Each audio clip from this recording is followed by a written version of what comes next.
Ok, ons elkeen het 5 sulke blaaie in ons flippies. Hierdie een is die een met die A-klank in die middel. Hierdie is die A-klank. En ons kan eers begin met hom en eers werk met hierdie ry wat op at eindig. So, ons kan elke woordjie klank in hom lees. At, mat. K, at, kat. F, at, vat. L, at, lat. W, at, wat.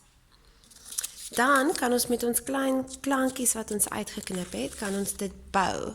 So kom ons sit net hierdie daar. Skryf 'n A. Ons eerste woordjie is mat. So ons skryf 'n M. Sit hom daar. Vir sit hom daar. Dan kan ons hom klank en lees. At, mat. Ons kan vir at daar los, want die hele ry eindig op at. Ons volgende woordjie is kat. So ons sit vir k daar.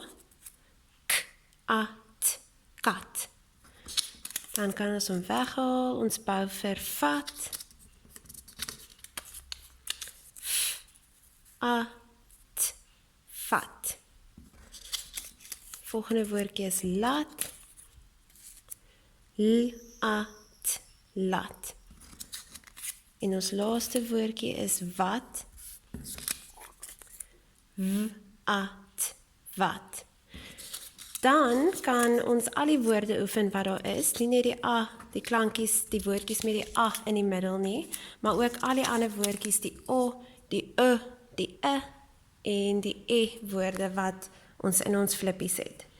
So, wanneer ons al die woorde geoefen het en ons is reg daarvoor, kan ons vir mamma of pappa vra om vir ons die woordjies te lees en ons kan dit self probeer bou, want ons wil hê dat al die kinders moet sien hoe die klankies lyk in hulle kop en dit ken en dan kan hulle self die woordjies begin bou.